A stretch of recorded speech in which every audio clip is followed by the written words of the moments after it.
राम राम। जैसे कि मैं पिछले प्रसंग में मां अनुसुईया के बारे में बता रहा था, वो कितनी महान पतिव्रता स्त्री थी जिन्होंने अपने पति अत्रि के लिए गंगा प्रकट की, जो मंदाकिनी कहलाई। चित्रकूट पे जो लोग गए हैं वो मंदाकिनी नदी का दर्शन अवश्य करते हैं, स्नान अवश्य करते हैं। सीता मां कहती है कि मां मुझे नारी धर्म का कुछ बोध दो। मां अनुसुईया मुस्कुराती हैं, आप तो जगदम्बा हैं, मैं आपको क्या बोध दूं। अनुसुईया ने थोड़े समय में स्त्री धर्म समझाया। इसे भारत के संत अनुसुईया गीता भी कहते हैं। स्त्रियों के 4 प्रकार बताए कि स्त्रियां 4 प्रकार की होती हैं: उत्तम, मध्यम, नीच और कनिष्ठ। उत्तम प्रकार की स्त्री वह है जिसे संसार में पति के सिवाय और कुछ दिखाई नहीं देता।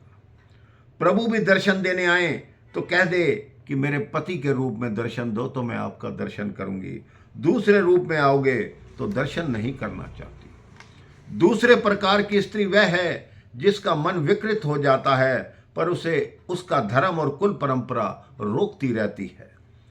जानकी नारी को कुछ नहीं करना चाहिए।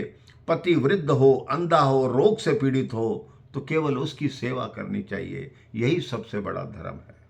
आप पति की पूजा करो, अपने बालकों में संस्कार का सींचन करो, घर को दिव्य बनाओ, अतिथि सत्कार करो, मर्यादा पूर्वक सत्संग करो, यही सबसे बड़ा धर्म है।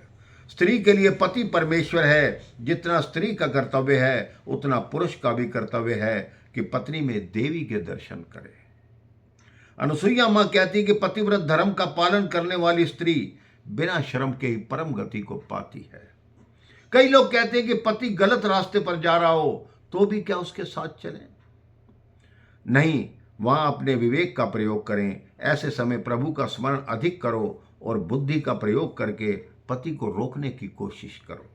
अनुसुईया मां ने सीता जी को वस्त्रालंकार दिए। माता जी ने वो प्रसादी स्वीकार कर ली। मां अनुसुईया ने कहा, ये मेरे तप से तपे हुए वस्त्र एवं आभूषण हैं। ये ऐसे वस्त्र हैं जो कभी मैले नहीं होते, जो कभी फटते नहीं। सीता मां कहती हैं कि मैं ये आभूषण कैसे ले सकती हूँ। मां अनुसुईया समझाती हैं कि सुहागन स्त्री को हमेशा ही आभूषण धारण करने चाहिए। मैं भी तो वनवासी जीवन बिताती हूँ, लेकिन मैं सारे आभूषण पहनती हूँ। आभूषण पहनने से, 16 श्रृंगार करने से हमारे सुहाग की आयु लंबी होती है। अगले दिन वहां से प्रस्थान करने के बारे में सोचते हैं। मार्ग में विराध नामक राक्षस आया। विराध नामक राक्षस ने जानकी जी को अपने हाथ में उठा लिया। वो बड़ा ही भयंकर और विशाल था। राम लक्ष्मण जी ने मिलकर उस विराध का वध किया। इसके बाद प्रभु आगे बढ़ते हैं। एक अन्य आश्रम था, शरभंग ऋषि का आश्रम। उन्होंने जाना कि भगवान पधारे हैं तो अपने योग बल से मृत्यु को कहा कि मेरी मृत्यु तो यहीं खड़ी है मुझे लेने के लिए, लेकिन थोड़ी देर रुक जा, पहले मैं प्रभु के दर्शन कर लूं, उसके बाद ही मुझे लेकर जाना। शायद किसी को अजीब लगे कि मृत्यु को कोई रोक सकता है। अवश्य, ये त्रेता युग की बात है मेरे भाई बहन, आज की बात नहीं। आज तक ऐसी घटनाएं बनती रही हैं कि संतों ने मृत्यु को रोका है, अपनी इच्छा से मृत्यु को ग्रहण किया है, धारण किया है। भीष्म पितामह को ही देख लीजिए, उनको शरशैया पर लेटे हुए थे, लेकिन जब तक शुभ मुहूर्त नहीं आया तब तक उन्होंने, क्योंकि उनके पास इच्छा मृत्यु का भी वरदान था, उन्होंने मृत्यु को अपने निकट नहीं आने दिया। जैसे ही शुभ मुहूर्त आया उन्होंने अपने प्राण त्याग दिए। शरभंग बोले, महाराज आपके दर्शन से मैं धन्य बन गया हूं, अब मैं जाऊं, तब तक आप रुके रहना, क्योंकि मैं चाहता हूं जब मेरे प्राण निकलें तो आप समक्ष होने चाहिए। तभी तो लोग कहते हैं कि श्री गंगा जी का तट हो, यमुना का वंशीवट हो, मेरा सांवरा निकट हो, जब प्राण तन से निकले, गोविंद नाम लेकर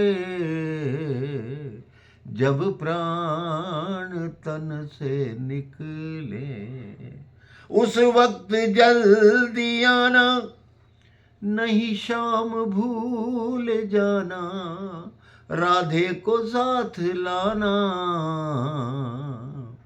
जब प्राण तन से निकले। भक्ति का वरदान लेकर योगाग्नि में देह विलीन करके शरभंग परमात्मा के धाम में पहुंच गए। राम जी आगे बढ़ते हैं, वहाँ अनेक साधु संत राम जी से मिलने आते हैं। राम जी इसके पश्चात क्या सौगंध लेते हैं, आगे जाकर वो क्या देखते हैं, ये मैं आपको अगले प्रसंग में बताऊंगा। राम राम, जय श्री राम।